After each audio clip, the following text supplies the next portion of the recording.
Wabarakatuh. Selamat pagi, Pak Jamal. Ketemu lagi kita. Eh, dan kami ucapkan juga selamat pagi, selamat datang, selamat bergabung di pelatihan Halal Institute kepada seluruh peserta pelatihan batch 8 kali ini.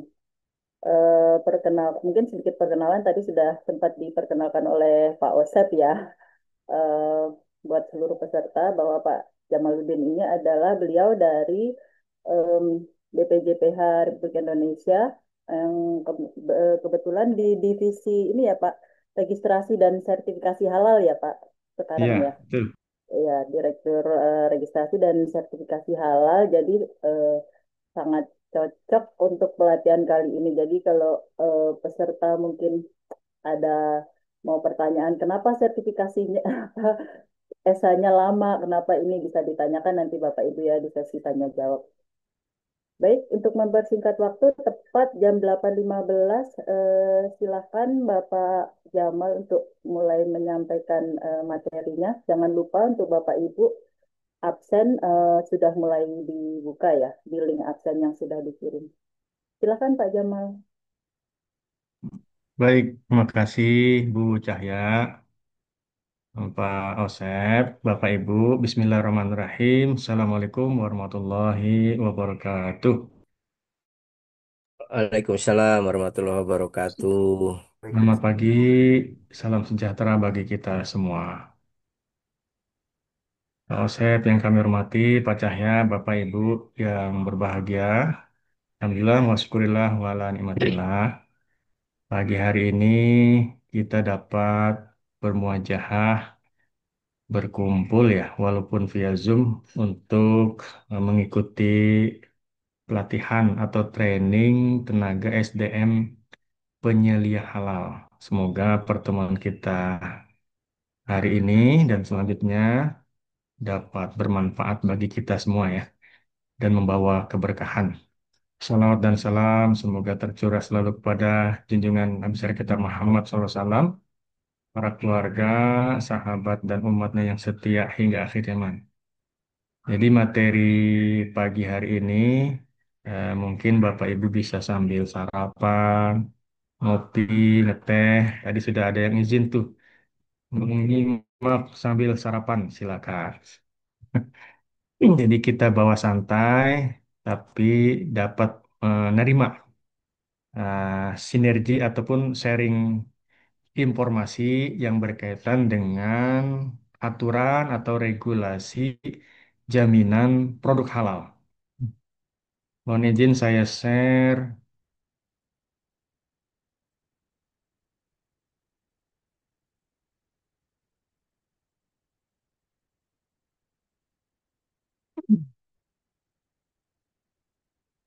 Sudah bisa terlihat? Sudah bisa, Pak? Alhamdulillah. Nah ini Bapak Ibu, materi pagi hari ini kita mencoba memahami ya terkait dengan apa saja sih aturan dalam eh, jaminan produk halal serta tugas dan tanggung jawab kita nih sebagai penyelia halal. Nah, di sini ada produk hukum dan turunannya ya. Ini produk hukumnya banyak, tapi sebetulnya nggak perlu dihafal, tapi minimal kita tahu lah, eh, tahu sedikit terkait dengan aturan yang jelas terkait dengan yang menyangkut minimal dengan tugas dan tanggung jawab kita. Tupoksi kita sebagai penyelia halal, seperti apa sih rambu-rambunya? Nah ini. Hmm. Nah ini tentunya sumber hukum yang paling tinggi adalah undang-undang. Nah, undang-undang terkait dengan JPH itu ada di UU 33 tahun 2014 tentang jaminan pro halal. Ini undang-undang ini sudah lama ini, sudah 11 tahun ya. Tapi baru diimplementasikan belakangan 5 tahun terakhir ini. Kemudian juga Undang-Undang 66. tentang UCK. Nah, di bawah undang-undang itu ada eh, produk hukum dari peraturan pemerintah, PP ya. Kita kenal dengan PP, ada Perpres, kemudian ada PP 42 tentang bidang jaminan produk halal. Di dalam undang-undang dan PP ini pada prinsipnya sama ya, mengatur tentang jaminan produk halal. Kemudian turunan dari undang-undang PP itu ada PMA, Peraturan Menteri Agama. Ini juga nggak perlu dihafal secara letterlock secara detail, tapi hanya yang berkaitan dengan tusi kita saja. Nah, ini di bawahnya ini ada eh, produk hukum dari keputusan Menteri Agama. Mungkin yang perlu kita outline ini apa? Kita cermati ini di KMA 1360 ini tentang bahan yang dikecualikan dari kewajiban bersertifikat halal.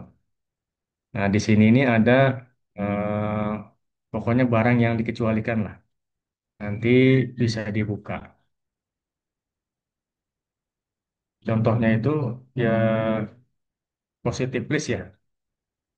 Kayak seperti buah-buahan, sayur-sayuran itu tidak disertifikasi karena asalnya itu sudah jelas sudah halal langsung dari yang bersumber dari alam.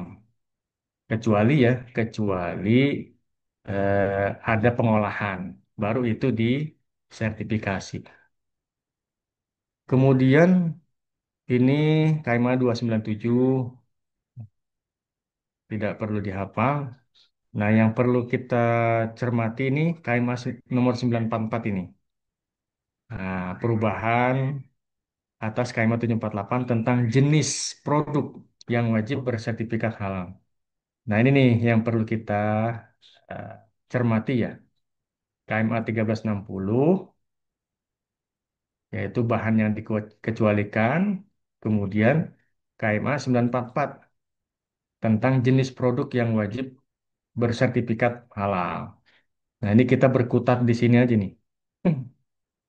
Kemudian ada keputusan Menteri Tenaga Kerja nomor 21 tahun 2022 tentang SKKNI penilai halal. Nah, SKKNI ini artinya Standar Kompetensi Kerja Nasional Indonesia, Jabatan Kerja Bidang Penilai Halal. Nih kita ini. Jadi,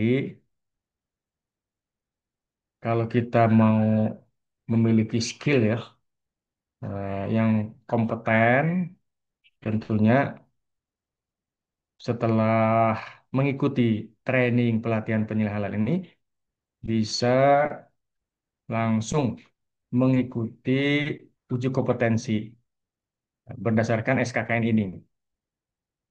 Jadi kalau kita sudah ikut pelatihan ini, kemudian menerima sertifikat pelatihan sebagai peserta, alangkah baiknya kita lanjut ke PUKOM, mengikuti ujian kompetensi sebagai penilai halal.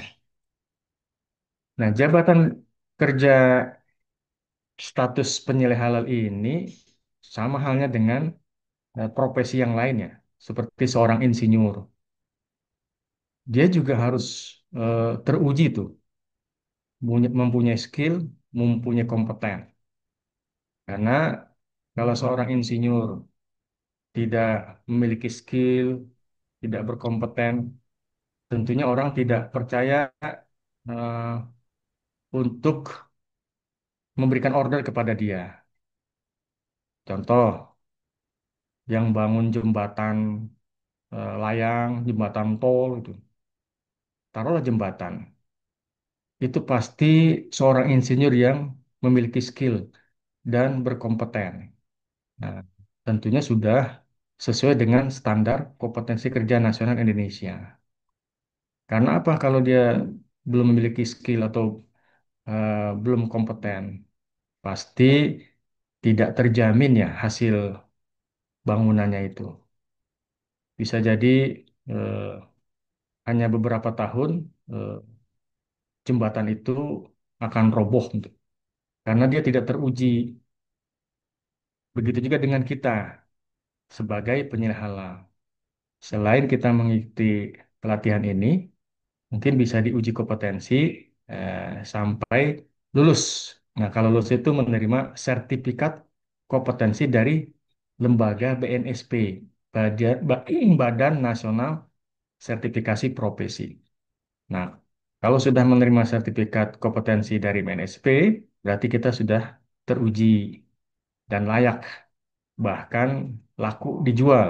Nah, maksudnya itu kita pasti dibutuhkan oleh semua perusahaan menengah besar. Nah, ini fungsinya.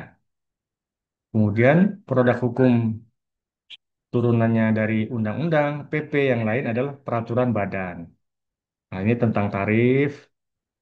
Kemudian produk hukum yang lainnya itu seperti keputusan Kepala Badan nomor 20 tentang perubahan SJPH. Nah, ini yang sehari-hari ataupun kita akan menyusun dokumen ya.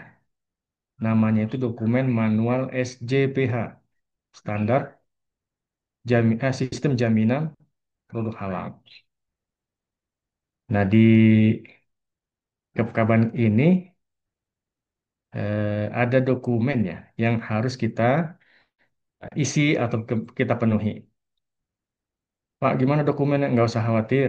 Nanti itu ada di aplikasi si halal. Tinggal di download, kemudian diisi. Nah, nah, ini yang berkaitan dengan dokumen. Jadi semua perusahaan, baik menengah, besar, kecil, ketika mereka akan mengajukan permohonan sertifikat halal terhadap produknya atau terhadap jasa, jasa restoran, jasa hotel, jasa angkut, ini mereka harus mengisi ya manual atau dokumen manual SCPH. Kemudian produk hukum yang lainnya seperti Keputusan Kepala Badan Nomor 77 tahun 2023 tentang pedoman penyelenggaraan sistem jaminan hukum halal dalam pemotongan hewan ruminansia dan unggas. Begitu juga kalau kita berkecimpung ya di jasa sembelih gitu atau rumah potong hewan, baik itu rumah potong ruminansia atau unggas. Ini istilah ya ruminansia itu hewan berkaki empat ya, dan unggas berkaki dua. Jadi itu ada RPH-nya itu masing-masing. Nah, RPH ini juga harus mengurus sertifikat halal. Di samping sebelum sertifikat halal, eh, pimpinan RPH ini juga harus mengurus NKV ke Kementerian Pertanian, Kementan. NKV itu adalah nomor keterangan veteriner. Nah, itu ada persyaratan eh, letak bangunan, kemudian jarak. Nah, ini diatur di eh, peraturan Kementan. Nah, Bapak Ibu mungkin juga perlu ya tahu mekanisme ataupun tata cara penyembelihan sesuai dengan syariat Islam. Kemudian keputusan Kepala Badan nomor 8 ini nggak usah ini. Nggak usah di ini yang penting yang menyangkut kepada tupoksi kita. Kalau yang lain ini sekedar pengetahuan informasi. Terus ada peraturan keputusan Menteri Keuangan. Nah, ini tentang tarif pelayanan Badan Layanan Umum BPJPH. Jadi Bapak Ibu, semua biaya ataupun tarif yang ada di keputusan kepala badan terkait dengan besarnya biaya sertifikasi halal terhadap produk, itu BPJPH tidak serta-merta menentukan seenaknya. Tidak. Tapi BPJPH itu menyampaikan usulan kepada Menteri Keuangan tentang biaya tarif, batas atas dan batas bawah. Nah, berapa sih besaran biaya sertifikasi halal untuk pelaku usaha UMKM atau UMK? Nah, ini BPJPH tidak sewenang-wenang menetapkan besar tarif sekian, tapi BPJPH menyampaikan usulan kepada Menteri Keuangan. Nah, dari usulan itu, kemudian Menteri Keuangan mengkaji besaran biaya tarif. Akhirnya, setelah dikaji, maka terbitlah keputusan eh, Peraturan Menteri Keuangan tentang tarif. Nah, setelah ini dituangkan dalam keputusan Kepala Badan. Mungkin sekedar informasi eh, masalah regulasi ataupun produk hukum yang berkaitan dengan jaminan produk halal. Namun perlu kita ketahui juga Bapak Ibu, di antara produk hukum ini, yaitu Undang-Undang, PP, PMA, Keputusan Menteri Agama, Keputusan Menaker, Keputusan Kepala Badan atau Peraturan Kepala Badan, ini tidak kalah yang paling tinggi produk atau sumber hukum di atas undang-undang itu adalah Al-Quran dan Al-Hadis. Karena di dalam Al-Quran itu ada perintah juga untuk makanan dan minuman yang halal lagi baik. Bahkan amar atau perintah ini ditujukan bukan hanya untuk umat Islam, tapi untuk seluruh umat manusia. Karena khitab atau perintah amarnya itu ditujukan kepada semua umat manusia. Karena bunyinya firman Allah itu, Ya ayuhan nas, wahai sekalian manusia, kulu mimma fil ardi halalan thayyibah. Nah, jadi perintahnya itu jelas untuk semua umat manusia, bukan hanya untuk umat Islam saja. Oke, nah kemudian kita masuk ke eh, dalam ya, yang berkaitan dengan regulasi, ya ini undang-undang. Nah, di dalam Undang-Undang 33 tahun 2014 tentang jaminan produk halal, apa sih yang dimaksud dengan produk? Nah, yang dimaksud dengan produk dalam undang-undang itu adalah barang dan atau jasa yang terkait dengan makanan, minuman, obat, kosmetik, produk kimiawi, produk biologi, produk rekayasa genetik, serta barang gunaan yang dipakai, digunakan, atau dimanfaatkan oleh masyarakat. Ini definisi produk. Nah, ini produk ini semua harus disertifikasi. Tapi ada pengecualian, kecuali yang sudah jelas non halal. Karena kalau udah jelas haram itu tidak perlu disertifikasi. Masa produk B2 disertifikasi? Tidak usah, tidak perlu. Begitu juga alkohol disertifikasi? Tidak perlu. Cukup diberikan keterangan non halal atau tidak halal. Atau berupa keterangan gambar visual. Apakah itu bentuknya apa? Misalkan B2 ya bentuknya visual dengan eh, B2 itu sendiri. Begitu juga dengan alkohol. Terus terhadap barang gunaan yang dipakai. Apakah semua disertifikasi? Tidak. Yang disertifikasi itu adalah hanya barang ataupun produk gunaan itu yang terbuat dari unsur hewani saja. Contoh, misalkan Bapak Ibu punya mobil, nah itu di situ ada jok mobil dilapisi dengan kulit jok. Nah, Sarungnya dari kulit. Kulitnya terbuat dari eh, kulit sapi ataupun kulit kambing ataupun kulit yang lainnya. Ini perlu disertifikasi. Tapi kalau terbuatnya bukan dari kulit, tidak perlu. Nah, jadi ada pengecualiannya, tidak seluruhnya, tidak semuanya. Nah, tujuannya apa? Tujuan dari eh, regulasi jaminan produk halal ini adalah tentunya akan memberikan kenyamanan ya, keamanan, keselamatan, dan kepastian ketersediaan produk halal bagi masyarakat dalam mengonsumsi dan menggunakan produk.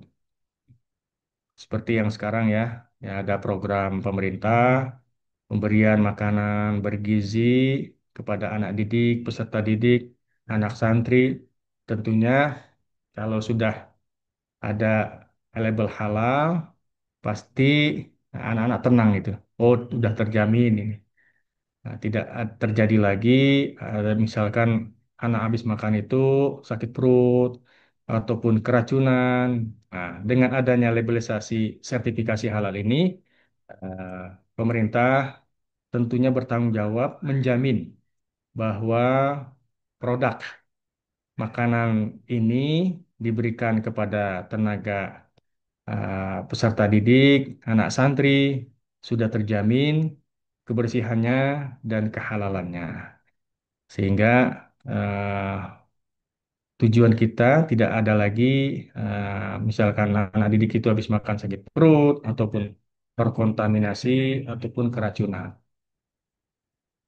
Selain itu juga meningkatkan nilai tambah bagi pelaku usaha untuk memproduksi dan menjual produk halal. Nah, di samping eh,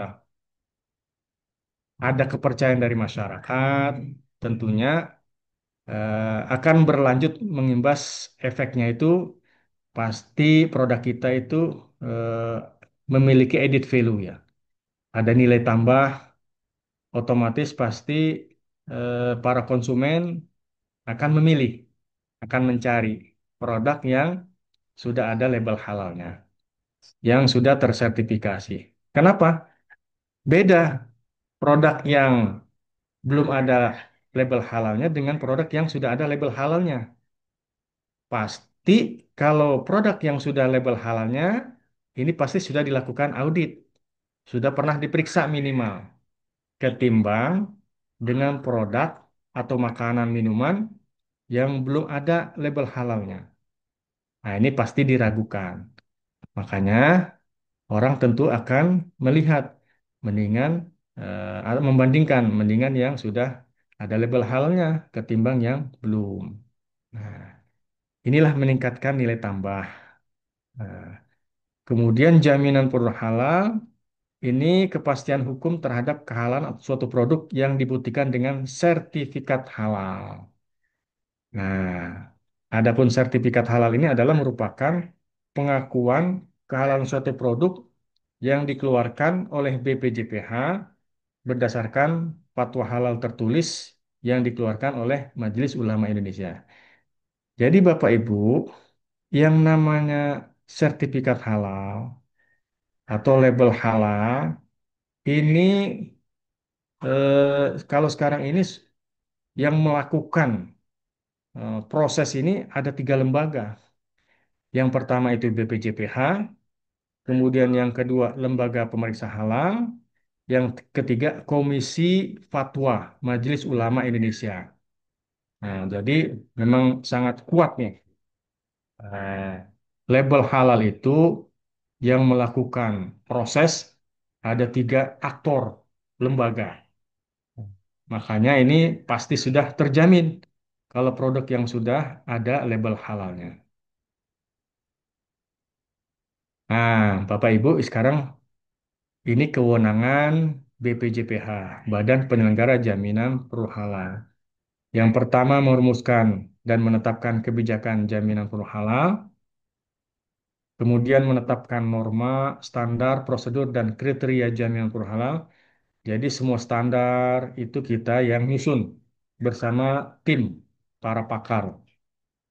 Kemudian kewenangan yang lain ini menerbitkan dan mencabut sertifikat halal dan label halal pada produk.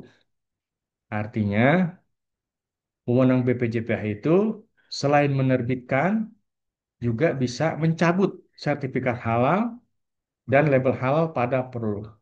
Maksudnya apa?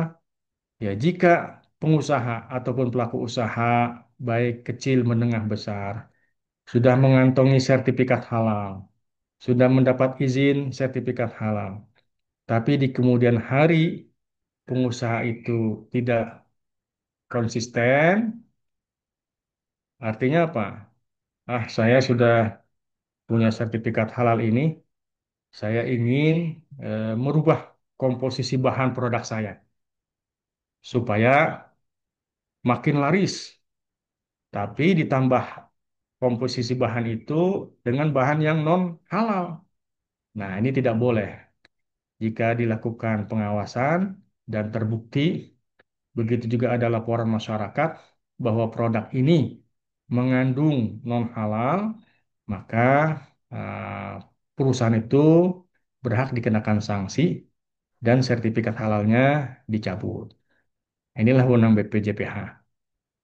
Kemudian yang keempat, melakukan registrasi sertifikat halal pada produk luar negeri. Nah, ini Bapak Ibu artinya ini produk dari luar itu bisa masuk ke Indonesia asalkan dia sudah disertifikasi oleh lembaga halal luar negeri di negara setempat. Nah, lembaga luar negeri di sana juga sudah dilakukan audit oleh kita, oleh tenaga ahli, para pakar dari Majelis Ulama Indonesia, supaya mereka juga sama standar halalnya dengan kita. Nah, jadi sekarang itu apalagi tahun depan, produk sesuai dengan undang-undang ini, produk yang masuk dan beredar di wilayah Indonesia itu wajib sertifikat halal. Jadi nanti akan eh, disensor ini. Produk yang dari luar negeri boleh masuk asalkan sudah jelas status halalnya. Atau yang non halal gimana Pak? Boleh, tapi diberikan keterangan non halal. Nah, nah ini wewenang BPJPH. Kemudian melakukan sosialisasi, edukasi, training ya seperti ini bersama lembaga pelatihan dan publikasi produk halal. Kemudian melakukan akreditasi terhadap lembaga pemeriksa halal, melakukan registrasi auditor halal, melakukan pengawasan terhadap jaminan produk halal, melakukan pembinaan auditor halal, dan melakukan kerjasama dengan lembaga dalam dan luar negeri di bidang penyelenggaraan jaminan produk halal. Ini adalah kewenangan BPJPH. Kemudian kita lanjut Bapak Ibu. Nah, ini yang ada di dalam regulasi undang-undang maupun PP.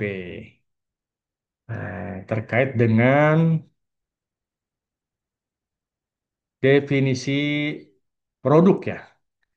Jadi ada dua kategori produk itu, produk berupa barang dan berupa jasa.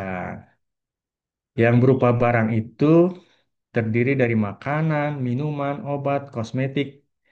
Nah, ini empat item ini ditetapkan masing-masing jenisnya oleh menteri setelah berkoordinasi dengan kementerian terkait, lembaga terkait, dan Majelis Ulama Indonesia.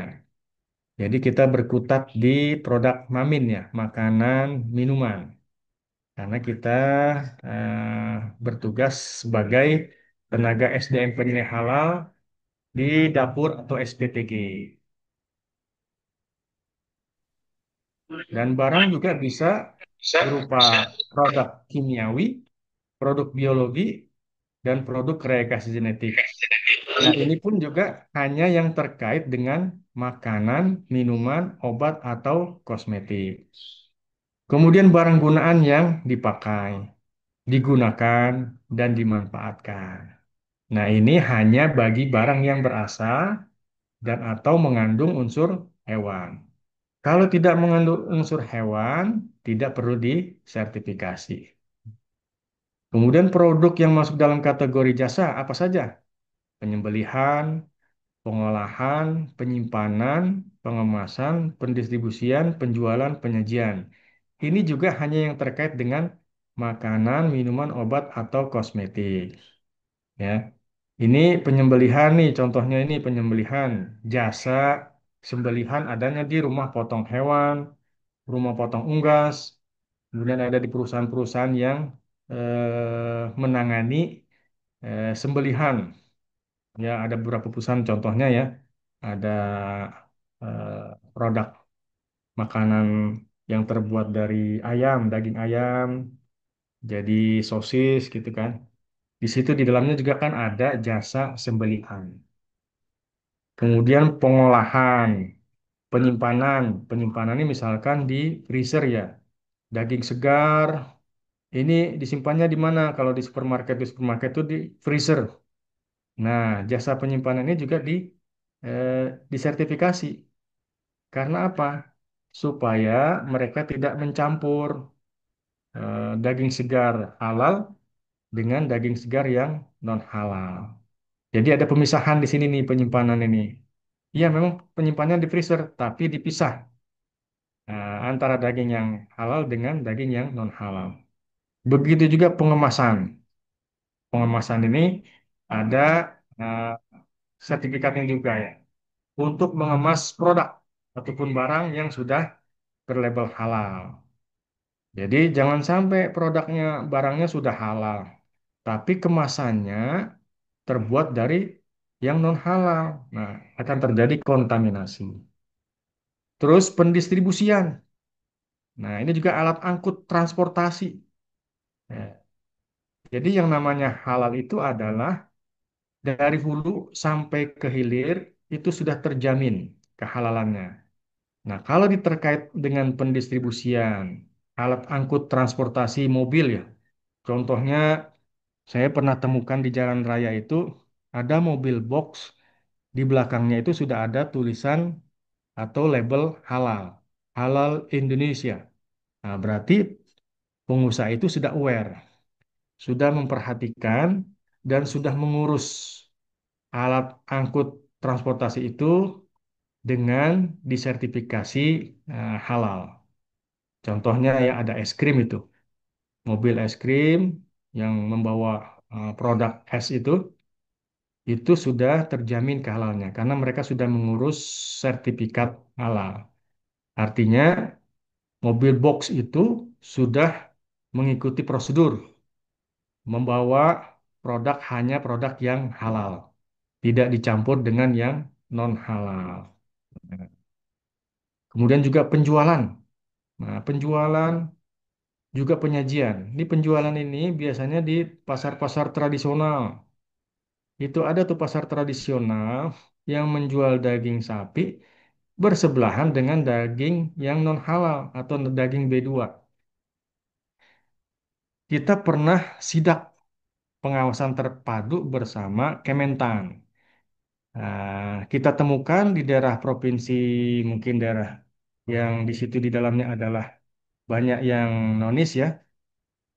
Itu ada juga yang jual daging B2 bersebelahan dengan daging sapi. Kita sampaikan, Pak, ini Bapak kalau bisa berjualannya ada batas. Jadi kalau di dalam standar nasional Indonesia itu batas tembok untuk penjualan yang halal, daging yang halal dengan yang non halal itu kurang lebih 3 meter temboknya itu, tingginya. Nah, supaya apa? Supaya tidak terkontaminasi antara yang halal dengan yang non halal. Nah, ini kita temukan mereka bersebelahan, bahkan satu meja. Kita sampaikan, Pak. Nah, mereka nanya kenapa ini? Ya, kita sampaikan eh, terkait dengan aturan dengan apa yang berdasarkan dari SNI ataupun undang-undang ataupun PP. Karena apa, Pak?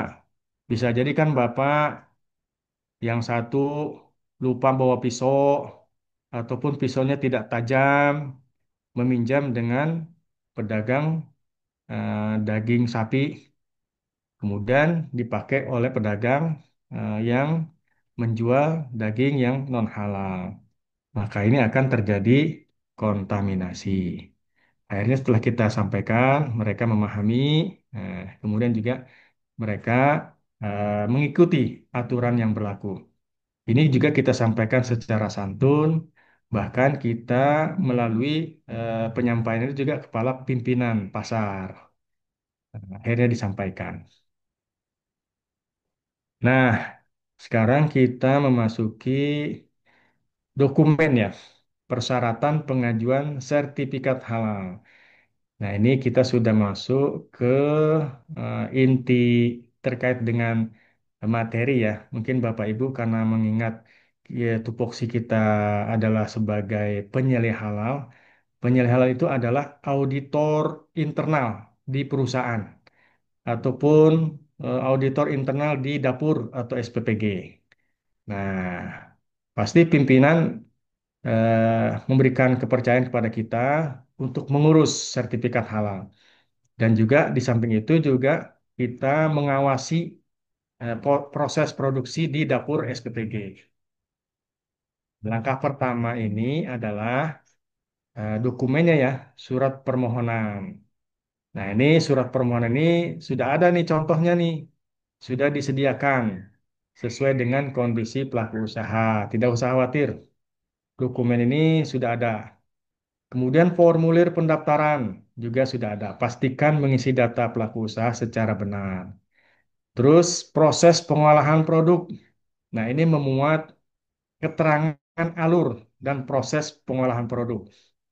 Ini dijelaskan ini prosesnya seperti apa, dimasak, direbus. Nah, ini nanti dijelaskan. Insya Allah kita kalau sudah sering eh, berkutat masalah ini pasti hafal. Kemudian dokumen yang keempat, ini dokumen sistem jaminan produk halal yang sudah saya sampaikan tadi. Template-nya pun sudah ada di aplikasi Si Halal. Namanya manual sistem jaminan produk halal. Jadi tinggal di-download, kemudian diisi. Yang kelima, aspek legal. Nah, ini kan pasti di dapur SPPG atau yayasan sudah ada NIB-nya ini. NIB atau NPWP, IUMK, IU, SIUP, atau NKV. NKV ini bagi rumah potong hewan dan rumah potong unggas. Kemudian dokumen yang keenam, daftar produk. Ini daftar produk ini memuat nama produk atau menu atau barang yang diajukan sertifikat halal. Produknya apa saja? Nah, kemudian ketujuh, daftar bahan. Nah, ini memuat nama bahan yang digunakan untuk produk yang diajukan sertifikat halal. Contohnya bikin roti bahannya apa aja? Ya terigu. Nah, ini disampaikan di sini terigu, gula, garam. Nah, kemudian identitas penilai halal. Nah, kita ini pasti sudah ada KTP, kemudian SK pengangkatan dari pimpinan dapur atau SPPG atau yayasan dan daftar riwayat hidup. Nah, sembilan, identitas pendaftar. Disertakan ini KTP dan surat kuasa dari pimpinan perusahaan KTP kita. Adapun yang 10 ini adalah untuk rumah potong hewan dan unggas saja. Harus melampirkan denah lokasi. Karena denah lokasi ini sangat penting untuk melihat kondisi rumah potong hewan ataupun rumah potong unggas itu. Jangan sampai rumah potong hewan itu eh, berdekatan dengan perumahan. Nah, karena apa? Ya pasti eh, bau apa limbahnya bau ya. Makanya eh, dilampirkan ini kalau itu rumah potong hewan dan rumah potong unggas. Nah, apa saja kewajiban pelaku usaha? Nah, pelaku usaha yang mengajukan permohonan sertifikat halal, nah, ini ya, pimpinan dapur, SPPG, ataupun yayasan yang mengajukan permohonan sertifikat halal itu, kewajibannya yang pertama itu harus memberikan informasi secara benar, jelas, dan jujur. Artinya apa? Di awal sudah disampaikan nih informasinya ini, nih. Tapi ketika sudah mengantongi sertifikat halal, di kemudian hari eh, pimpinannya tidak jujur, mentang-mentang sudah ada sertifikat halal, tapi komposisi bahan dirubah, ditambahkan dengan yang non halal. Nah, makanya ini tidak boleh. Nah, itulah kewajiban pimpinan perusahaan ataupun pimpinan dapur SPPG ataupun yayasan itu harus memberikan informasi secara benar, jelas dan jujur. Kemudian yang kedua, memisahkan lokasi, tempat, dan alat penyembelihan, penyimpanan, pengemasan, pendistribusian, penjualan antara produk halal dan tidak halal. Jadi pada prinsipnya Bapak Ibu memang harus dipisahkan ya, produk yang halal dengan yang non halal. Nah, yang ketiga ini harus memiliki penilai halal. Alhamdulillah kita sebagai penilai halal pasti dibutuhkan eh, apa tenaga kita, pikiran kita, dan kerja ataupun kinerja kita untuk mendampingi ataupun melakukan proses sertifikasi halal terhadap dapur SPPG ataupun perusahaan. Nah, yang keempat, melaporkan perubahan komposisi bahan kepada BPCPH. Artinya apa? Nah, kalau kita sudah mengurus halal dan sudah menerima sertifikat halal, sudah ada label halal di produk kita, tapi di tengah jalan mungkin ada bahan ya, bahan produksi itu, bahan produknya itu yang tidak ada di pasaran, ataupun waktu itu habis kita membeli bahan yang lain atau merek lain. Nah, ini juga perlu disampaikan laporan. Artinya apa? Jangan sampai produk atau bahan lain itu, merek lain itu belum disertifikasi. Mudah-mudahan sudah disertifikasi. Nah, ini Bapak Ibu yang berkaitan dengan penilaian halal. eh, Definisi ya di dalam regulasi itu, baik undang-undang maupun PP, penilai halal adalah orang yang bertanggung jawab terhadap proses produk halal. Ini dari undang-undang dan dari PP. Nah, penilai halal syaratnya beragama Islam. Yang kedua, memiliki wawasan luas dan memahami syariat tentang kehalalan. Cukup memahami syariat kehalalan saja. Artinya apa? Nggak perlu kita paham aliran-aliran sesat. Nah, nggak perlu. Tapi yang dibutuhkan di sini adalah terkait dengan fatwa produk halal. Nah, makanya dibuktikan dengan sertifikat penyedia halal dengan mengikuti dan lulus pelatihan. Nah, sekarang kan kita sudah mengikuti nih. Dan atau sertifikat kompetensi penilaian halal. Jadi tidak cukup mengikuti pelatihan saja, mungkin Bapak Ibu yang ingin meningkatkan status, bisa jadi ada yang usahanya itu menengah besar ke atas, ini bukti apa?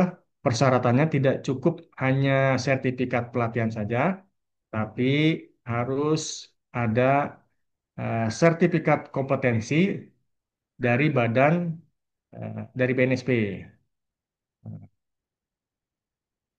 Nah, pelatihan penilai halal dilaksanakan oleh BPJPH, perguruan tinggi, dan atau lembaga pelatihan lain yang terakreditasi sesuai dengan peraturan perundang-undangan. Nah, ini kan kita sudah mengikuti pelatihan nih. Alhamdulillah LPK ini, Lembaga Pelatihan Kerja ini adalah halal institut yang sudah mendapatkan lisensi dari BPJPH. Nah, apa sih tugas dan tanggung jawab penilai halal itu? Ini Bapak Ibu ya. Yang pertama tugas kita itu mengawasi proses produk halal di perusahaan. Kita awasi nih PPH di dapur ataupun SPPG. Jangan sampai proses produksinya itu ketika memproduksi ada berkeliaran hewan peliharaan, baik itu kucing, ayam. Nah, ini tugas kita harus mengawasi. Jangan sampai produk itu terkontaminasi najis. Hmm. Makanya mungkin Bapak Ibu perlu dilihat yang namanya produk yang sudah disertifikasi halal itu kita telusuri ya, kita lihat dapurnya itu pasti harus bersih, terjamin dari kontaminasi najis. Eh, Artinya apa?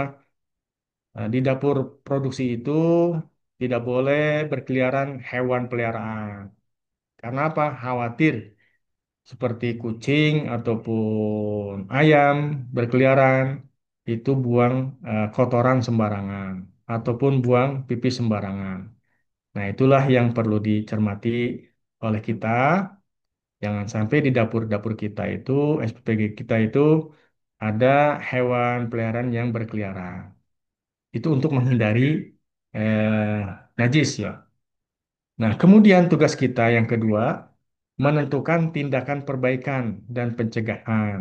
Nah, ini fungsi kita ini di samping mengawasi juga kita harus jeli proaktif jika memang ditemukan ada hal-hal yang tidak boleh gitu ya.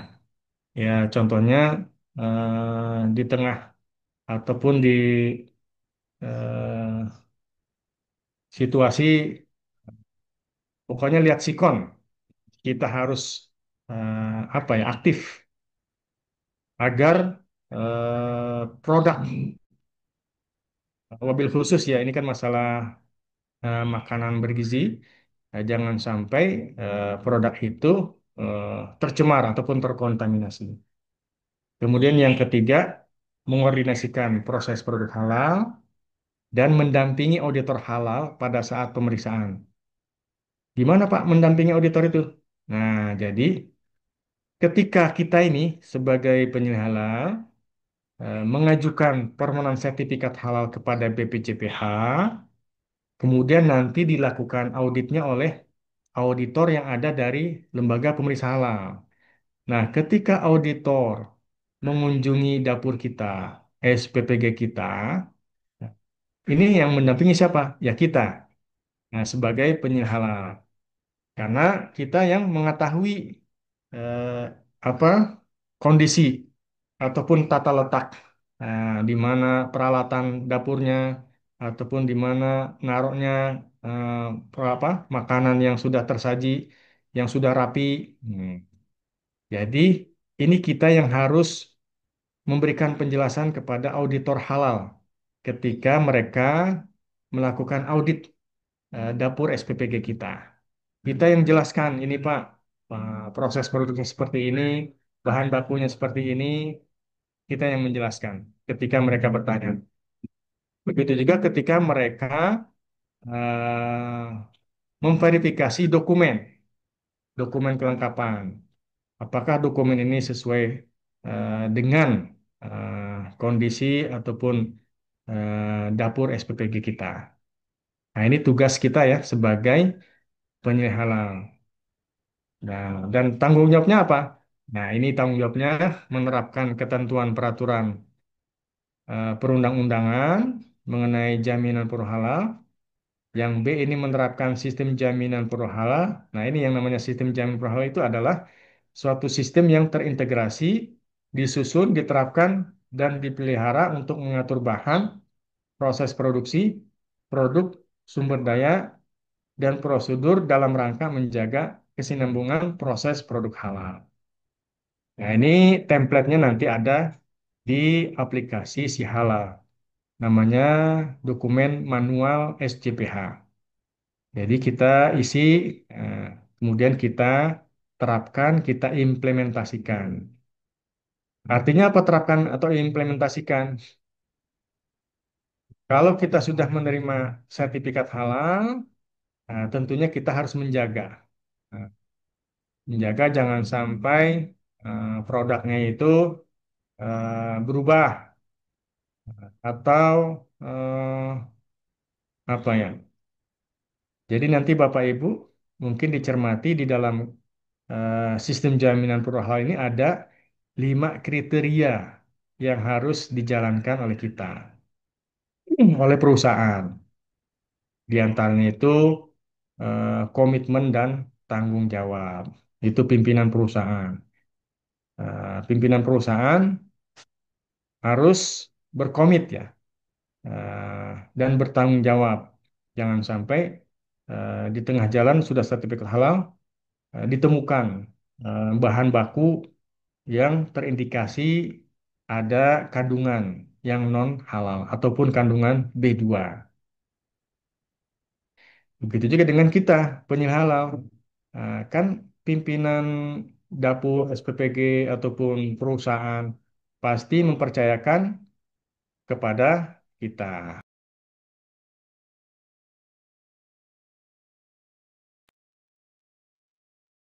Nah, ini. Kemudian yang ketiga, menyusun rencana proses produk halal. Keempat, menerapkan manajemen risiko pengendalian proses produk halal.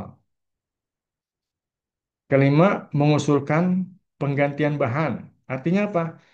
Misalkan tadi yang sudah saya singgung, ketika ingin proses produksi ada ada saja bahan yang eh, tidak tersedia ya, misalkan habis, nah, ataupun ada inisiatif gimana kalau kita ingin ganti bahan. Nah, yang penting bahannya ini sudah ada label halalnya, dan ini juga perlu dilaporkan kepada BPJPH. Kemudian mengusulkan penghentian produksi yang tidak memenuhi ketentuan PPH. Terus membuat laporan pengawasan PPH. Nah, ini tanggung jawab kita ini sebagai penyelia. Melakukan kaji ulang pelaksanaan PPH. Kemudian menyiapkan bahan dan sampel pemeriksaan untuk auditor halal.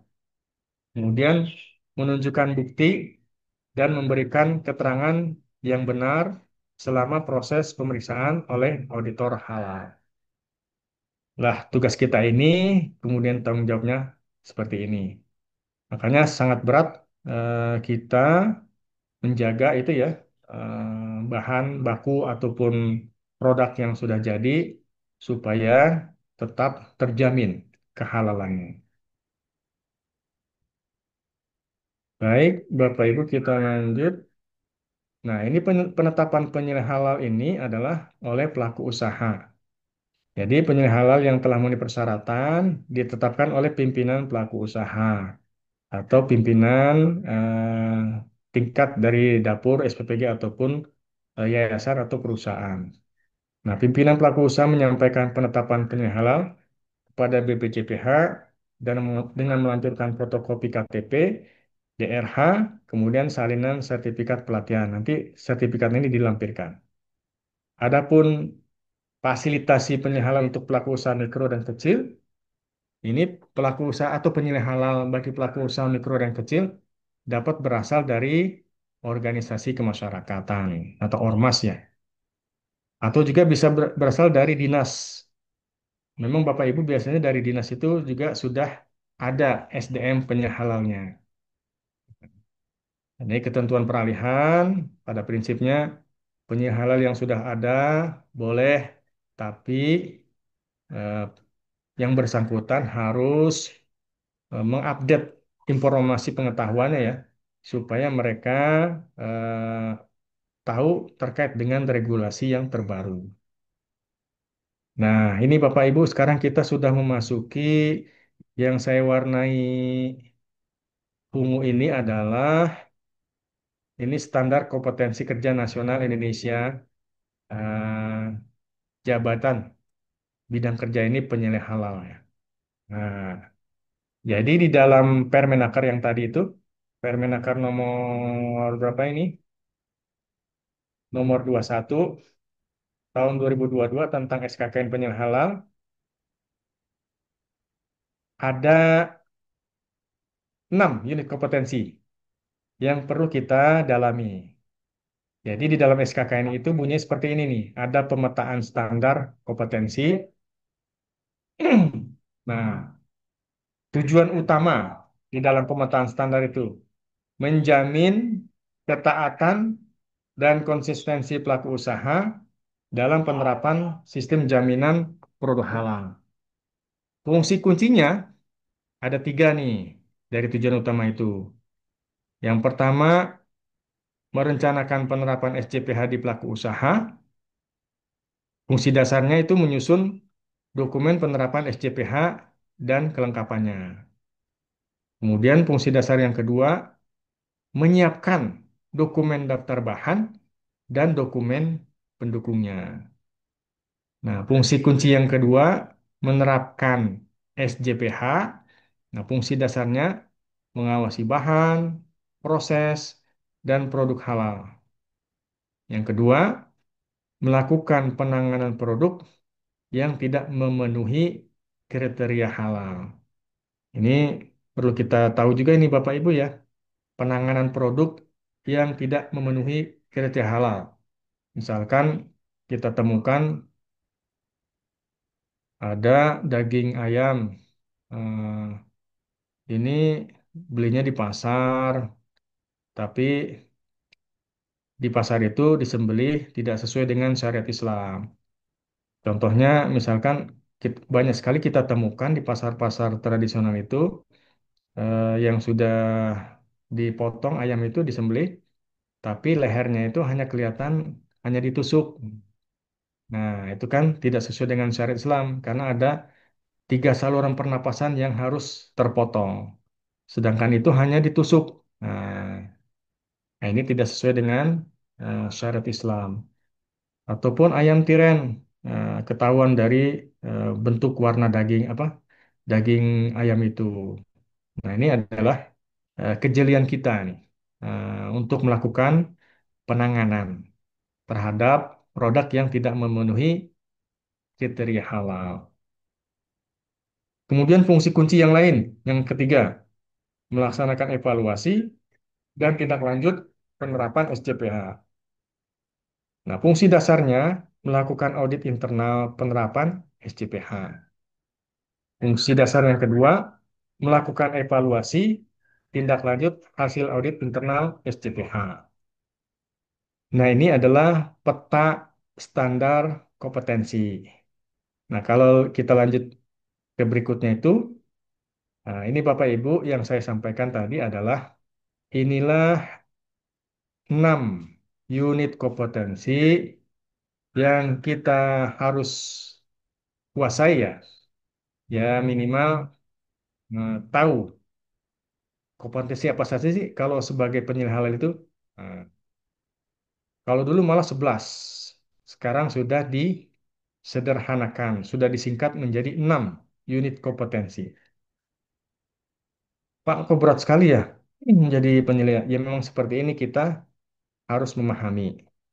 Ya, tapi kalau sudah berjalan, sudah sehari-hari, tentunya kita sangat familiar dengan kompetensi-kompetensi seperti ini. Sama halnya seperti eh, kerja eh, profesi yang lain, pasti harus memahami. Nah, ini kalau dalam unit kompetensi penyelenggaraan itu, kompetensi yang pertama, kita harus bisa menyusun dokumen penerapan SCPH dan kelengkapannya. Nah, ini sudah ada nih manual SCPH, dokumennya sih di aplikasi Si Halal. Terus, kompetensi yang kedua, menyiapkan dokumen daftar bahan dan dokumen pendukungnya. Pasti Bapak Ibu sudah memahami karena sudah berjalan ya. Kemudian mengawasi bahan, proses, dan produk halal. Tadi yang saya sampaikan, tugas kita sebagai penyelenggara halal juga sebagai auditor internal di dapur SPPG ataupun perusahaan. Ya, tugas kita mengawasi ini. Nah, kemudian kompetensi yang keempat, melakukan penanganan produk yang tidak memenuhi kriteria halal. Tadi itu ditemukan, wah ini tidak sesuai dengan kriteria halal. Eh, kita temukan daging yang eh, tidak sesuai ataupun apa ayam tiren. Nah, kemudian melakukan audit internal penerapan SCPH. Ini juga perlu kita lakukan. Ini ada di template-nya, ini ada di manual, dokumen manual SCPH. Kemudian melakukan evaluasi tindak lanjut hasil audit internal SCPH. Di dalam setahun nanti ada eh, 6 bulan sekali ya, ada evaluasi audit internal dari dapur ataupun SPPG. Bisa jadi nanti dari LPH ataupun dari BPJPH ketika melakukan monitoring dan evaluasi akan melihat dapur SPPG apakah sudah menerapkan atau sudah mengimplementasikan 5 kriteria SCPH itu. Nah, tadi kan 6 ya, 6 unit kompetensi, yang satunya diurai di sini. Nih, yang pertama menyusun dokumen penerapan sistem jaminan perhalal dan kelengkapannya. Nah, di sini kan elemen kompetensinya contoh ya satu ya, menentukan ruang lingkup atau proses bisnis pelaku usaha. KUK-nya atau kriteria unjuk kerjanya 1.1 proses bisnis dan dokumen pelaku usaha diidentifikasi. Nah, 1.2 proses bisnis dan dokumen pelaku usaha dibandingkan dengan persyaratan standar. Nah, ini EK-nya ada 3, KUK-nya juga ada 3, cuman terdiri dari eh, yang pertama 2, 2, yang ketiga 3 nih. Nah, ini yang ketiga ini EK, elemen kompetensi yang ketiga, menyusun manual halal, prosedur, instruksi kerja penerapan SCPH, dan kelengkapannya. Nah, kriteria unjuk kerjanya, nah, 3.1, dokumen manual halal, prosedur, atau instruksi kerja disusun sesuai persyaratan standar. Nah, 3.2, dokumen manual halal, prosedur dan atau instruksi kerja diverifikasi dan diperbaiki sesuai sistem jaminan produk halal.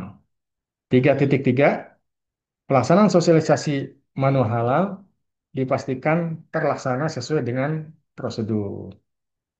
Nah, ini hanya contoh ya, Bapak Ibu, di dalam unit kompetensi yang pertama, kita harus sudah mampu menyusun manual halal ataupun dokumen manual halal yang akan diimplementasikan.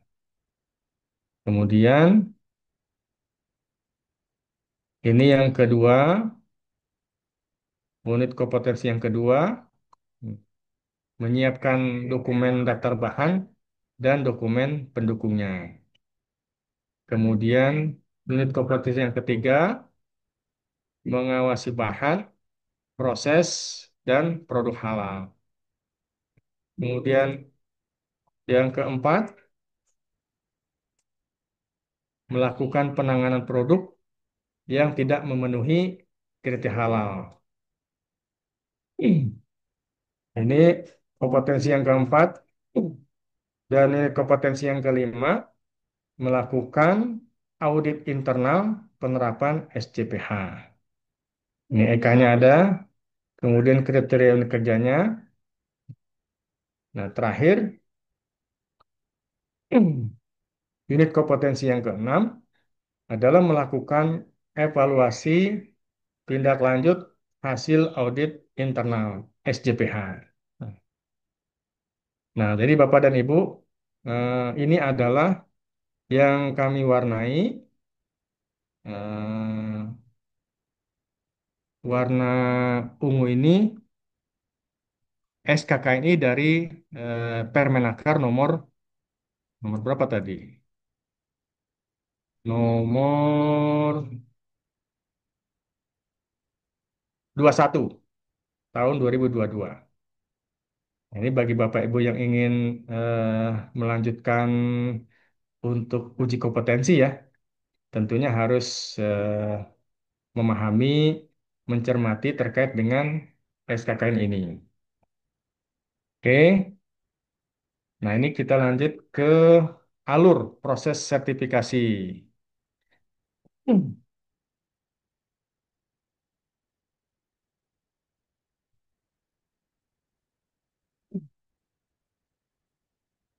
Nah, ini Bapak Ibu, yang perlu kita cermati, seperti apa sih alur proses sertifikasi halal?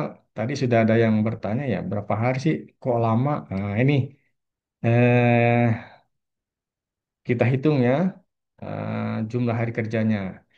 Dari mulai pelaku usaha mengajukan permohonan. Nah, ini kan permohonan itu dilengkapi dokumen data pelaku usaha, ya, kemudian nama dan jenis produk, daftar produk dan bahan yang digunakan, pengolahan produk. Ini dari pimpinan atau penyelia dari dapur atau SPPG mengajukan permohonan masuk ke BPJPH di aplikasi ya. Nah, BPJPH ini dalam jangka waktu 2 hari sudah harus melakukan verifikasi kelengkapan dokumen. Nah, setelah 2 hari itu eh, BPJPH menetapkan lembaga pemeriksa halal atas hasil pilihan atau penunjukan dari pimpinan dapur atau SPPG. Jadi BPJPH itu tidak berwenang menunjuk LPH mana yang akan melakukan audit. Yang berhak menunjuk LPH mana adalah Bapak Ibu nih sebagai penyelia atau pimpinan perusahaan atau pimpinan dapur SPPG. Saya maunya LPH A. Nah, BPJPH menetapkan atas pilihan dari pimpinan dapur SPPG atau Bapak Ibu nih penyelian. Nah, ini dalam jangka waktu 2 hari, BPJPH sudah memverifikasi, kemudian dilimpahkan kepada LPH yang sudah dipilih oleh pimpinan dapur atau SPPG. Nah, di LPH ini diberikan masa waktu, masa kerja ini 15 hari kerja. Nah, untuk untuk apa ini? Ngapain aja 15 hari kerja? Yang pertama, memeriksa dan menguji produk. Nah, itu meliputi pemeriksaan keabsahan dokumen dan pemeriksaan produk. Diperiksa nih oleh auditor halal dari LPHA. Nah, gimana sih proses produksinya di dapur SPPG? Seperti apa? Nah, ini dilakukan pemeriksaan atau audit oleh auditor halal yang ada dalam LPH. Bahkan 10 hari jika diperlukan. Nah, setelah itu eh, hasilnya dikirimkan atau pengiriman dokumen hasil pemeriksaan dan pengujian ke Majelis Ulama Indonesia dan BPJPH. BPJPH ditembuskan ya. Nah, kemudian setelah disampaikan ke Majelis Ulama Indonesia, dari Majelis Ulama Indonesia itu diberikan masa waktu kerja ini 3 hari kerja. Dalam jangka waktu 3 hari kerja, Komisi Fatwa harus sudah melakukan sidang fatwa. Nah, nah, setelah itu hasil sidang fatwa itu namanya adalah KH, ketetapan halal. Nah, ketetapan halal ini diserahkan kepada BPJPH, kemudian BPJPH dalam jangka waktu sehari sudah bisa menerbitkan sertifikat halal.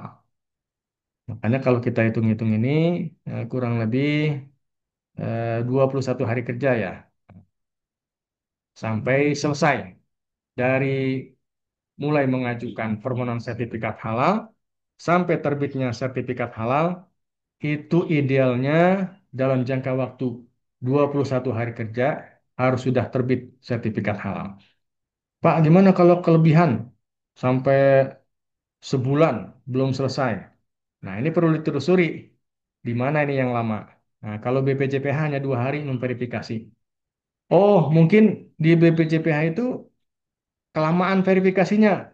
Nah, bisa jadi karena dari kita, Bapak Ibu ini dari penyelenggara halal, belum lengkap mengirimkan dokumen. Nah, jadi mungkin di sini nih di tim verifikator BPJPH yang mengembalikan ke pelaku usaha ataupun ke dapur SPPG. Pak, ini dokumennya kurang lengkap, ada yang belum dimasukkan, bahan bakunya apa, ininya apa, nah, mesti dikembalikan. Nah, bisa jadi ketika dikembalikan ke pimpinan ataupun penyelia di dapur SPPG itu, karena kesibukan kita, penyelia halal, yang sehari-hari sudah sibuk, kemudian ditambah lagi untuk memperbaiki dokumen. Nah, mungkin di sini lamanya. Nah, kalau bisa, jika Bapak Ibu sudah mengajukan dokumen, kemudian diverifikasi oleh tim verifikator BPJPH, ada pengembalian, kalau bisa setelah dilengkapi ataupun setelah diperbaiki, agar segera mengembalikan, supaya prosesnya itu tidak terlalu lama. Jadi di PPCPH 2 hari, ini kalau bisa sudah bersih, sudah clear dokumen-dokumen ini, kemudian dilimpahkan kepada LPH. Dan LPH pun juga melakukan pemeriksaan keabsahan dokumen. Jangan-jangan ya, ini dokumennya eh, tidak valid ataupun eh, bisa jadi juga ada yang kurang. Kalau menurut tim verifikator BPJP sudah lengkap, bisa jadi dari tim auditor halal LPH itu belum lengkap. Nah, nah, mungkin lamanya di sini. Nah, tapi kalau sudah masuk ke LPH, mereka diberikan masa waktu itu 15 hari kerja. Bahkan bisa jadi hanya 10 hari jika diperlukan. Ini bisa bisa juga cepat kalau dokumen itu sudah lengkap. Dan auditor halal itu secara cepat juga melakukan audit pemeriksaan terhadap perusahaan ataupun dapur SPPG. Nah, di MUI 3 hari kerja. Selebihnya ini juga harus kita telusuri. Bahkan di dalam regulasi kita, jika komisi fatwa itu diberikan 3 hari kerja tapi melampaui batas, ini akan di take over oleh komite fatwa. Jadi ini untuk mempercepat ini, kalau MUI telat, lambat, bahkan sampai 6 hari atau seminggu, ini akan diambil, di take over oleh komite fatwa. Jadi dipercepat oleh komite fatwa untuk dilakukan sidang fatwa. Jadi pada prinsipnya Bapak Ibu, ideal sertifikat halal itu terbit dalam jangka waktu 21 hari kerja setelah perusahaan melakukan atau memasukkan permohonan sertifikat halal. Nah, ini penjelasan terkait dengan alur tadi sudah ya. Kalau ini pernyataan halal dengan jalur self declare. Mungkin perlu Bapak Ibu ketahui juga, kok ada ya ini produk yang pakai jalur self declare. Nah, boleh self declare itu kriterianya produknya itu tidak beresiko. Nah, jadi nggak berbahaya. Kemudian kedua, bahannya sudah pasti kehalalannya. Artinya apa? Misalkan pisang goreng atau keripik pisang terbuat dari pisang. Pisangnya sudah halal. Kemudian dari terigu, terigunya sudah halal. Nah, digoreng dengan minyak goreng yang sudah halal. Nah, jadi bahan bakunya itu sudah ada sertifikat halalnya. Nah, nah, proses produksi yang dipastikan kehalalnya dan sederhana. Sederhana sekali. Pisang goreng diinin, eh, dicampur dengan terigu, kasih air, kasih garam, digoreng. Kan sederhana. Jadi tidak berisiko. Kemudian bahan bakunya sudah jelas kehalalannya dan prosesnya juga sederhana. Nah, ini tinggal dilakukan akad atau ikrar halal oleh pelaku usaha setelah lolos verifikasi oleh pendamping. Nah, ini dilakukan diverifikasi oleh pendamping. Nah, pendamping PPH atau pelaku usaha itu biasanya sudah terlatih juga seperti kita. Jadi tahu mana bahan baku yang sederhana ataupun yang bahan baku sudah jelas, pasti sudah tahu. Nah, dari dokumen ini BPJPH menerima permohonannya, kemudian langsung disidang fatwakan oleh Komite Fatwa Majelis Ulama Indonesia. Nah, setelah itu Setelah keluar terbit KH, maka dikeluarkan sertifikat halal. Nah, ini adalah alur proses sertifikasi halal pelaku usaha mikro kecil. Nah, adapun ini Bapak Ibu, ini sekedar informasi bagi kita, ini adalah pentahapan ya. Jadi sesuai dengan regulasi Undang-Undang PP, sebetulnya ini produk makanan, minuman hasil sembelian.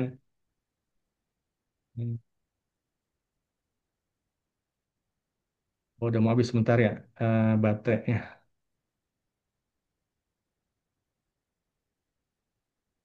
Sebentar Bapak.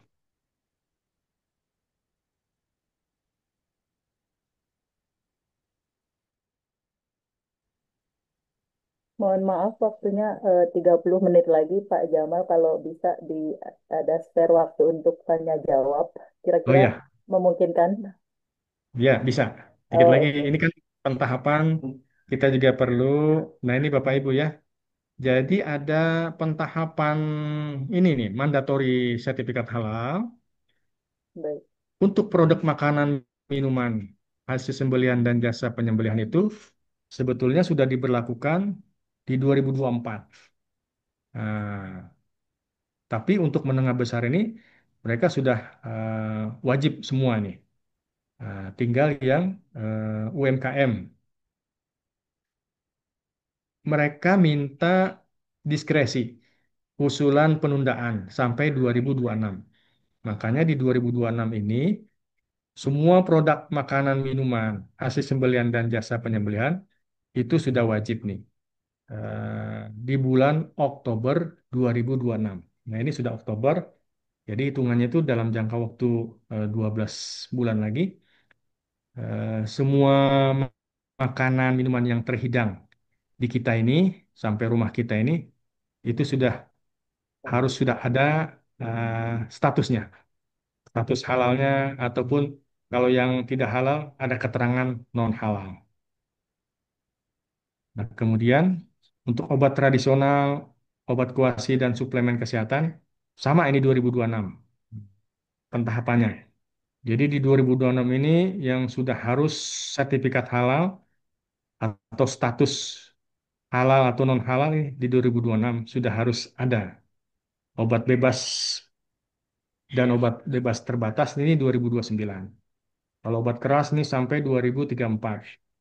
Nah, kalau kosmetik sama ini dengan produk Mamin.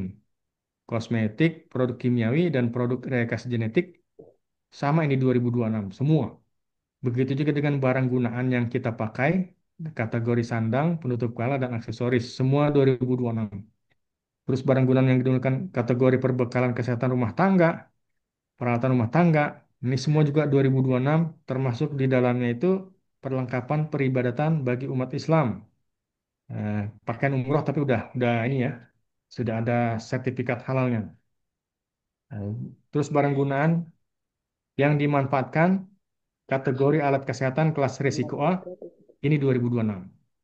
Nah, yang di 2029 ini adalah barang gunaan yang dimanfaatkan kategori Alkes kelas risiko B 2029. Kalau yang risiko C itu ada 2034. Sama juga dengan obat keras, dikecualikan psikotropika. Jadi memang Bapak Ibu kita sudah memasuki mandatori. Kalau di tahun depan itu belum ada status kehalalannya atau status non halalnya, ini tidak boleh beredar.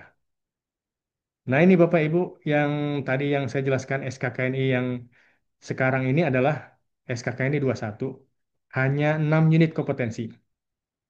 Kalau dulu SKKNI yang 2015 215 13 unit kompetensi disederhanakan menjadi 6 unit kompetensi.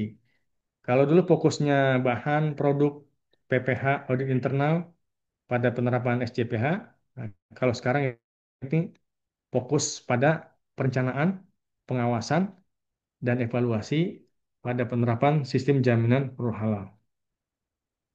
Kalau dulu yang SKKN yang dulu adalah sudah 5 tahun ya untuk dikaji ulang sesuai dengan Permenaker.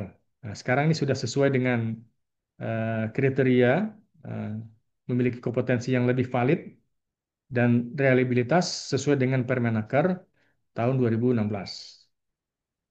Kemudian SKK ini yang dulu itu mengacu ke Permenaker yang dulu, nah sekarang sudah eh, mengacu kepada Permenaker nomor 3 dan Undang-Undang 33 tahun 2014. Demikian Bapak Ibu yang bisa saya sampaikan. Ini memang penjelasannya agak ini cepat ya, tapi pada prinsipnya mudah-mudahan Bapak Ibu bisa memahami. Nah, kalau yang di apa ungu-ungu ini adalah standar kompetensi kerja nasional jabatan kerja auditor halal. Jika memang Bapak Ibu ingin melanjutkan, nah kalau dalam persyaratan untuk pengusaha menengah besar ke atas, ini memang harus sampai ke sini ya, sampai ke unit kompetensi apa bisa mengikuti ujian kompetensi sebagai penyelia halal. Demikian yang bisa saya sampaikan. Kurang lebihnya mohon maaf. Saya kembalikan kepada Ibu Cahya ya. Iya, Silakan. baik. Terima kasih Pak Jamal atas paparan materinya. Eh, Bapak Ibu sekalian, kita masih ada waktu sekitar 25 menit sebelum kita masuk sesi selanjutnya. Kita alokasikan untuk tanya jawab ya. Silakan yang mau bertanya silakan raise hand atau bisa juga lewat chat room. Silakan Bapak Ibu bisa klik raise hand atau lewat chat room.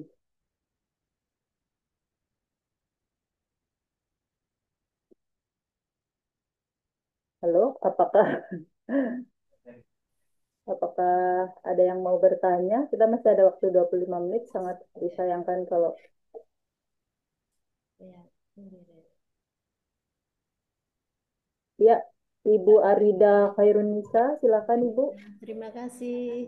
Iya, sama-sama. Assalamualaikum warahmatullahi wabarakatuh. Waalaikumsalam. Mohon maaf Ibu, suaranya agak Iya, kurang jelas. iya.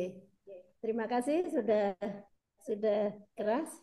Iya, ya, Ya, begini yang ingin saya tanyakan ke Pak Jamal.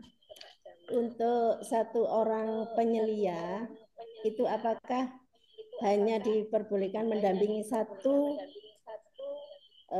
lembaga, tidak boleh lebih dari satu? Terima kasih. Assalamualaikum warahmatullahi wabarakatuh. mungkin maksudnya dapur ya Ibu. Iya dapur, apakah hanya satu dapur? Tidak Ya, boleh lebih gitu maksudnya. ya silakan Pak Jamal.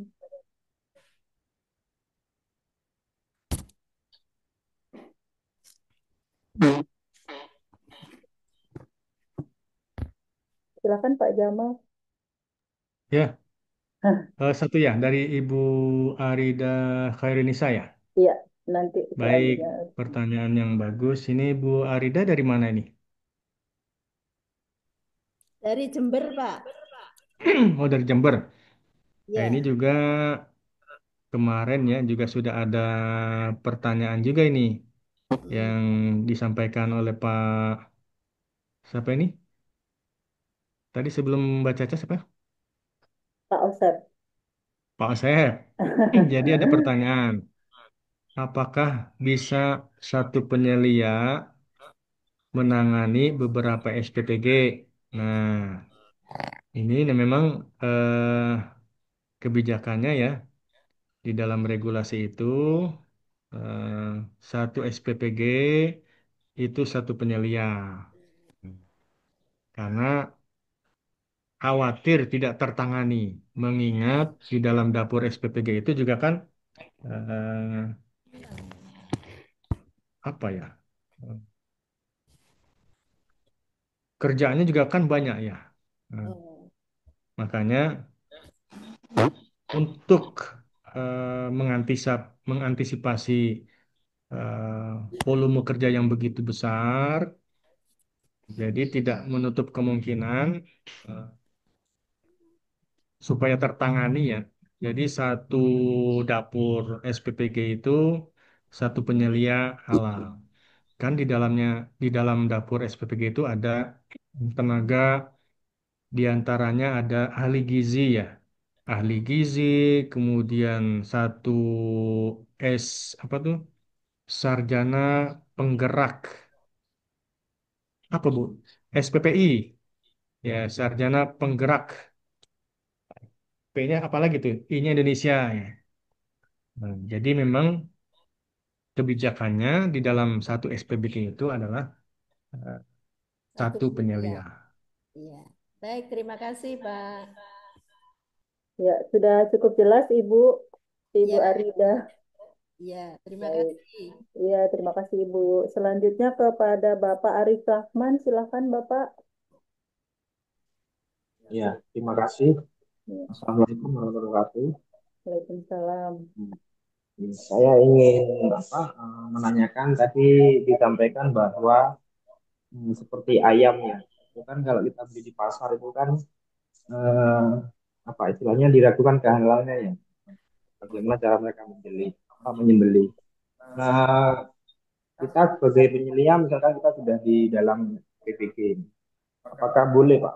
Kan kalau kita memang di pasar itu diragukan masalah penyembelihannya, kita menyembelih sendiri di dalam SPG, dalam pengawasan penyelia.